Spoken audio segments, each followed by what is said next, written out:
I see Medium as like a win-win-win for me because I get to learn about stuff when I write articles. I get to practice my writing, and I get a cool community of people that are also interested in it. It's like every all the effort I put into it is repaid several times over in a bunch of different forms. You just heard from Cole Frederick, one of the editors of Science Spectrum on Medium. Cole and his co editor Harlan started Science Spectrum just around a year ago, and since then have grown it to over 8,000 followers on Medium. So I wanted to talk to them and get to know why they started the publication, how they grew it, and how the process has been for them. Okay, here's the rest of the interview. Hi, everybody. Thank you so much for joining us to watch this video. I am thrilled to get to interview the editors of Science Spectrum, a publication on Medium, and I have with me today here Cole and Harlan, who are the editors. Cole, Harlan, go ahead and introduce yourselves and tell me a little bit about yourselves and your publication on Medium. Thanks, Zuli. My name's Cole. I don't know, I'm a grad student out in Boulder, Colorado, studying climate science. Harlan and I started Science Spectrum. It's getting close to a year now, I think, since we began the publication. But yeah, I love writing about science and math. I'm starting a new job as a math college teacher in the fall, and yeah, excited to be here. So I'm Harlan Brothers. Describing what I do has always been a bit of a challenge. I trained as a musician, but then became a mathematician and an educator. And I love writing. My dad was a writer. It's kind of been in my blood for a long time. And I love writing about topics that interest me. And as Cole and I have often discussed and actually written about on Medium, um, we learn by writing. Mhm. And so this is just a great place to do everything we love to do. Tell me a little bit about Science Spectrum, the publication, for any interested writers who might want to submit. We started it it was really serendipitous. Cole and I met here on Medium. We were both editors at another publication. We had been kind of bouncing the idea around for a while of having a publication where people could learn really cool stuff that was otherwise inaccessible. Most of the papers on some really excellent topics, whether it's quantum mechanics or chemistry or whatever it happens to be, are just not accessible, and they should be. So Cole and I had been bouncing this idea around, and all of a sudden we had an opportunity. And why don't you take it from here, Cole? And I think we had Science Spectrum up within a day or two, and it honestly worked out because we had been talking about this for a long time. We created Science Spectrum, and yeah, have loved it since. It's been really cool to see how people have resonated with the stuff that we publish and as it's grown. And it's grown really fast. It's incredibly exciting for the two of us to start from nothing. We started with the two of us. Yeah. Um, and granted, that's a great start because a lot of publications start with just one person. So we really, were able to get the ball rolling. And I think we did our year-end review, our retrospective in December, and as I recall, we had like 1,200 followers, which was pretty good for 3 months. Now we're up to 72 or 300 followers, and Wow. it's really been, yeah, it's exhilarating to see that people are really enjoying the stuff that we're putting out there, and a huge part of it is the fact that we're attracting really awesome writers, people who are subject matter experts and have a gift for language, and they have a gift for communication, and that part's really exciting. So something good is happening, and we couldn't be more thrilled about it. So before Science Spectrum, it sounds like you both came to Medium independently. What brought you to Medium? What made you want to write here? Well, I'll just go first because I don't remember. You just woke up one day and you had a backlog of It was articles. like, oh gosh, what do I do? I do math and I invent stuff, and I'm a trained musician, and and I love to write. And so you know what? I'll start writing about this stuff. I'll just write, and trying to get subscriptions on Substack seemed entirely, not even worth the thought. And so Medium offers this unique opportunity to garner a following, um, without having to get individual subscribers. So I just figured I'd give it a shot. I started writing stuff, and here we are now. Here we are now. How about you, Cole? Yeah, unlike Harlan, I remember very distinctly what brought me to Medium. It was fall 2020. I had just moved to Boulder. It was the middle of the pandemic. I had started grad school, so I had a lot of free time on my hands because all my classes were remote. And I found myself really missing the math that I had in that I when I was an undergrad. So I was Googling around looking for spots where I could I had always liked the idea of writing about math. I had tried it a couple times before on other sites and it just didn't really stick. So I had more time, decided to try it on Medium. My first article was a hit, and then I think my next 10 ones were total flops, but it kept me coming back for more. So, Is not always the way. yeah. I would do it very differently if I were to write it today, but it got me in the door. I I have deleted a lot of my older work because I'm just like, that's not who I am anymore. But I do keep my very first Medium story up on my profile to keep me humble Yeah. because yeah, it's a trip. It was a long time ago, but I don't know. Writing's a journey. Yeah. Okay, uh, Cole and I have often talked about how we look back at our early stuff and we're like, oh my God, yeah, it's different and not in a good way. no, but I mean, we can be generous to our past selves. They were just in Mhm. the process of. Yeah. Tell me a little bit about the process of growing your readership from the two of you to now 7,200 readers on Medium. What active steps did you take, if any, to grow that readership? One thing Harlan and I do is we actively seek out writers that we really like. I think that has helped a lot where we're not just relying on people to come to us, especially at first. We tried to find science and math writers that already had big followings of their own that we felt fit the mission of our publication and invited them to write at Science Spectrum. And we found for the most part, people are really excited about the idea of what we're doing.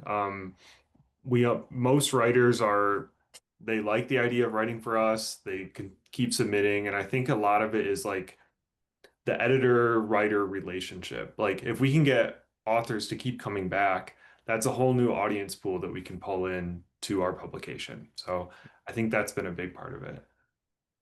And I just like to add that it's not necessarily, it's easy to find well-established writers. They get, you know, fed into our feeds and but there are other ways that we come across people either who have commented on our articles or liked them or just found people who are not really well known, who have maybe 70 followers or 240 followers, but they're really excellent. And Mhm. so we take the time to just to put a little private note out there, say this is an awesome article, would you consider publishing it with Science Spectrum? And so as Cole said, we actively look for writers who seem to appreciate our mission.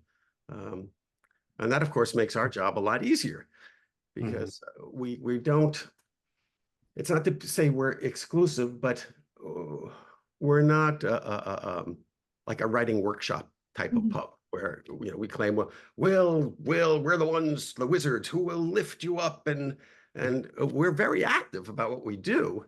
Uh, but we are particular given the nature of this publication. There are a lot of people who write about science, but not a lot of them who really know their stuff and are fundamentally educators. They just have a great way of communicating what they're writing, and uh, and so we'll try to foster those relationships.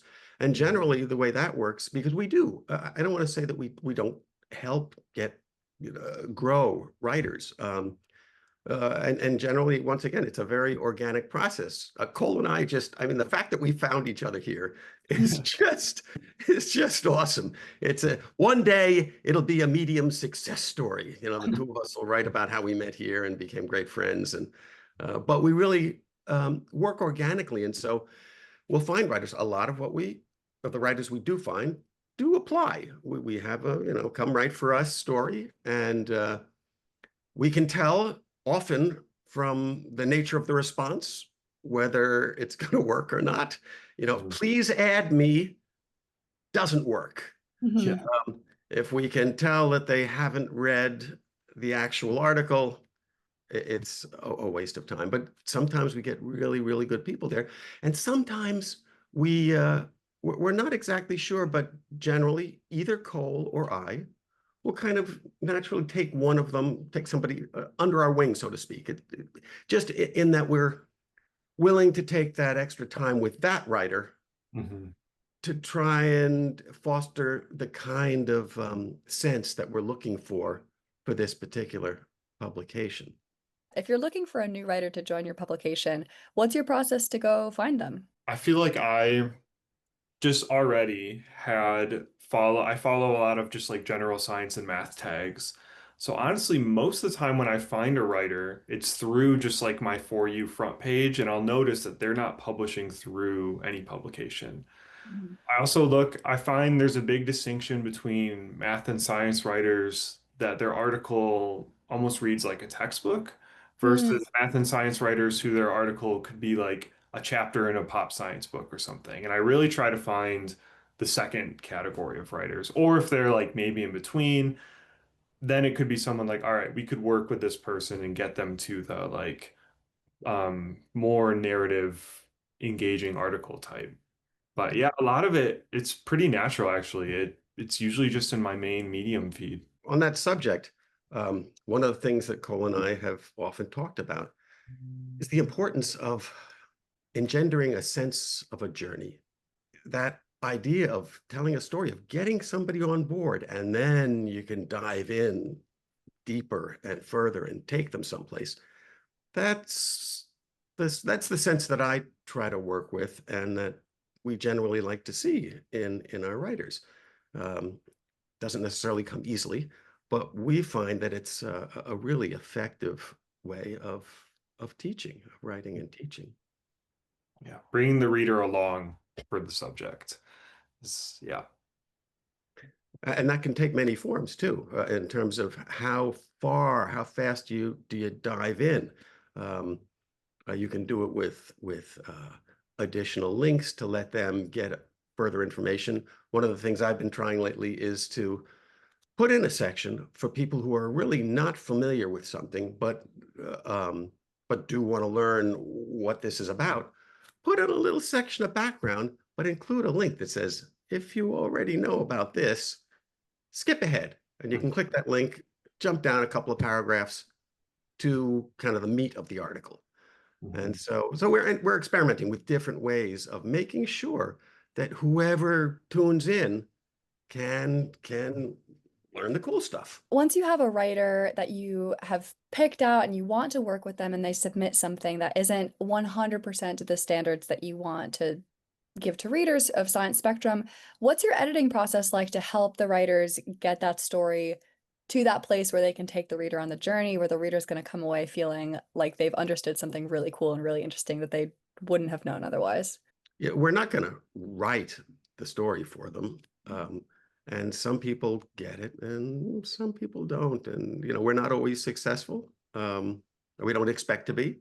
Sometimes I'll leave specific comments, like if the writer has spent a lot of time on like background and then just offhand mentions an example, I've left comments like narrow down the background a little bit, really focus on this example because if you can provide like clear, vivid versions of what you're talking about that the reader can latch onto, that's usually all you need to do to get them interested in the story. So a lot of times it's like provide a diagram of this, give some sort of real world context. If you have a way that you relate to this topic, really emphasize that, especially in the beginning. Usually it's ingredients are already there in the article. They just maybe need to emphasize some certain parts and cut down on some of the others. It's usually if we have a writer that we've gotten to the point where they're submitting stuff, they're mostly there. We just need to tweak the relative lengths of some parts. Adding images is one of those things, relevant images, not just images for the sake of images, but really illustrating diagrams, finding images.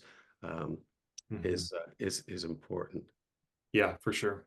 Okay, so it sounds like the process by which you use to find writers means that by the time a story ends up on your editing pile, it's pretty close to hitting the publish button. You work with them to make it more understandable for a lay audience. Like you're keeping these readers in mind who don't want all this backstory, they just want an example. That's really cool to hear. It's a really interesting editing process because I think on Medium we also see a lot of the other kind of editors of folks who really work with beginner writers to kind of help them elevate their craft.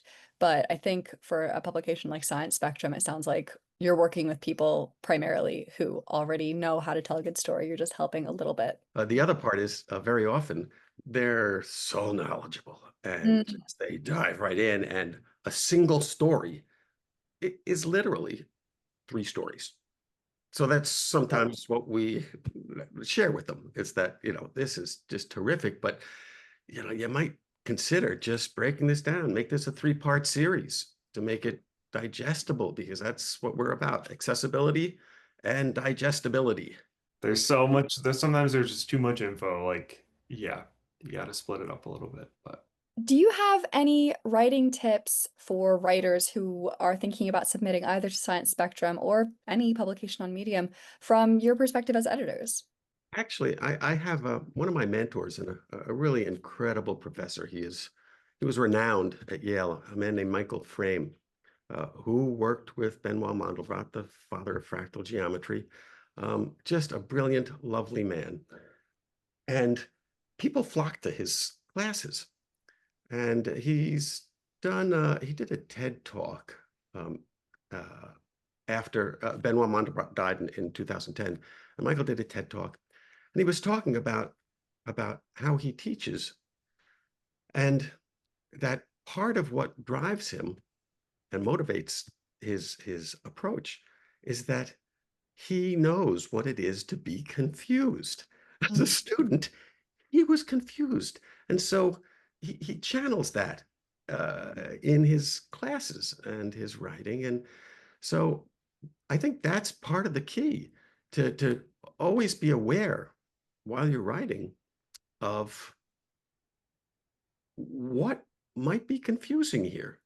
You mhm. try to assume nothing in terms of knowledge.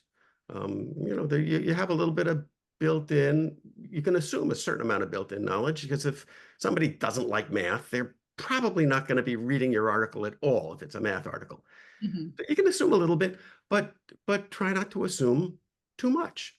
And so, if Michael Frame if it was okay for him to be confused in class, it's okay for anybody to be confused.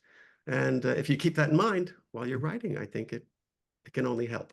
I always think back, I took this in first year grad school, I took a climate change course. And one of the things we had to do was there's this website, I don't remember the name, but you can probably find it on Google, where it only lets you type using, I think it's the top 1,000 or 2,000 most common words in English. And every Ah. week we had to, as a homework assignment, we had to explain what we learned about using that site. And it was so hard. It is impossible. Like, it's way harder than you think it's going to be. But I always think back to that assignment on like being conscious of the actual words that I'm using, because every word that you include that the person doesn't know, that's a barrier for them to continue. And it doesn't take too many of those for the person to just give up trying to read. So like I don't restrict myself to the top 1,000 words, but I try to do maybe the top 10,000. It was a really good exercise that I think helps a lot with science writing in particular. It sounds like you kind of found yourself in a position where you were already familiar with Medium and you already had an idea and you said, why not just create the publication and just go for it? Do you have any tips for people who might be in a similar situation who are thinking about creating a new publication on Medium? I think it depends on your goal.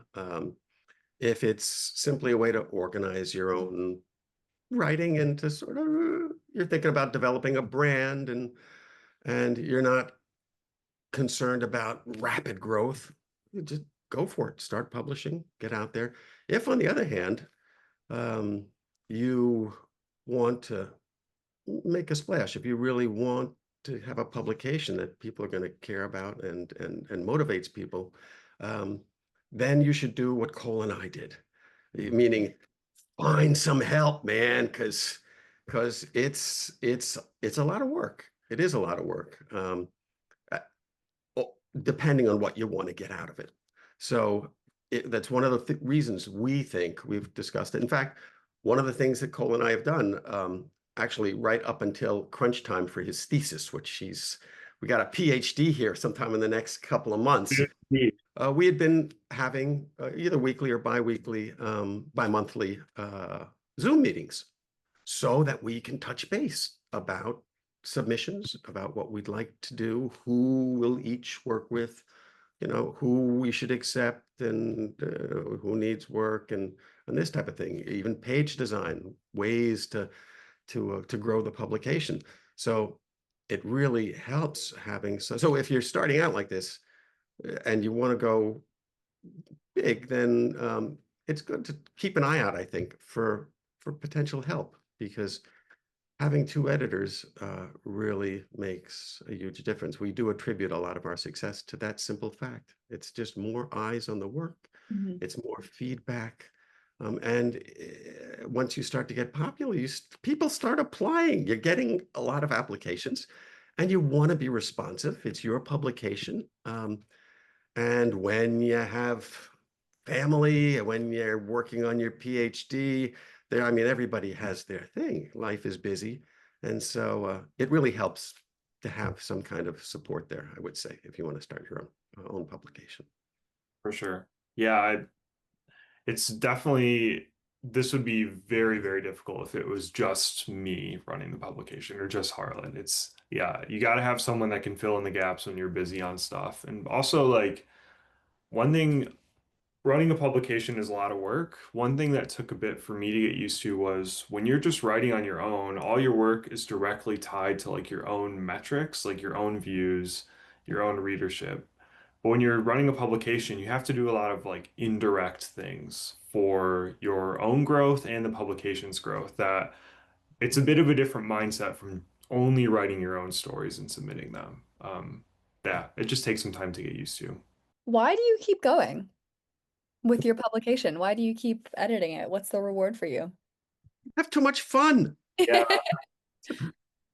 I see Medium as like a win-win-win for me because I get to learn about stuff when I write articles. I get to practice my writing, and I get a cool community of people that are also interested in it. It's like every all the effort I put into it is repaid several times over in a bunch of different forms. Yeah, like Harlan said, it's too fun. But yes, the relationships. I'm glad Cole mentioned that. Relationships is a really, really important part of this equation here, because I've made all sorts of friends who really, their feedback is really, really helpful.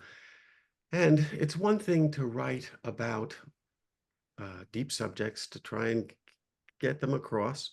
Um, but having that validation from total strangers is really helpful. It's just helpful. It tells you you're on the right track. And when somebody who teaches a course, is a PhD in a subject, and says, "Oh, I knew what this article was about when I saw the picture," but and I don't shy away from dry material, but this is the best treatment of it I've ever read. Wow. Somebody says that, and you're like, "Oh man, I'm doing something right."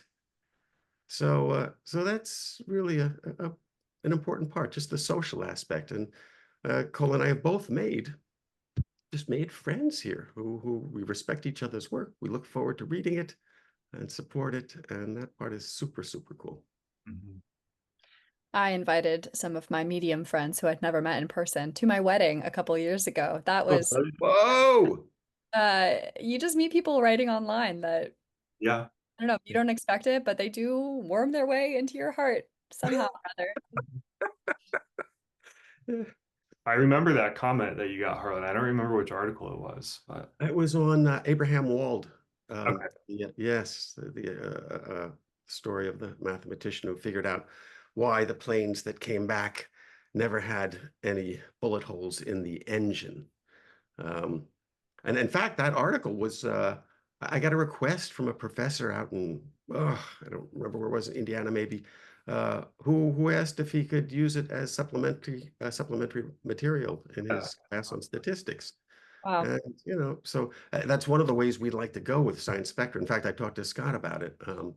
We'd like to see about we have so much, we're really growing an incredible library of very cool and useful stuff um, in all sorts of subjects. And we'd like to make that more widely available. Well, thank you both so much for your time, both for editing Science Spectrum, which personally I love to read, and also just for your time on this interview. It's been so great to get to know you and hear more about your editing process, your writing process, and what brought you to Medium and to build Science Spectrum. Do you have anywhere that you want to send people to learn more about Science Spectrum or about each of you? Yeah, just the main homepage of Science Spectrum. We do have on that page, we mentioned that we reach out to a lot of writers, but there is a spot where you can apply to write for us too. Be sure to read the whole submission process before doing so. But yeah, if you're interested in writing for us, feel free to check that out. Read some of our articles too, just to get an idea for what we like to publish. But yeah, if you want to join, we're always taking new writers. And I'll just add that come right for us.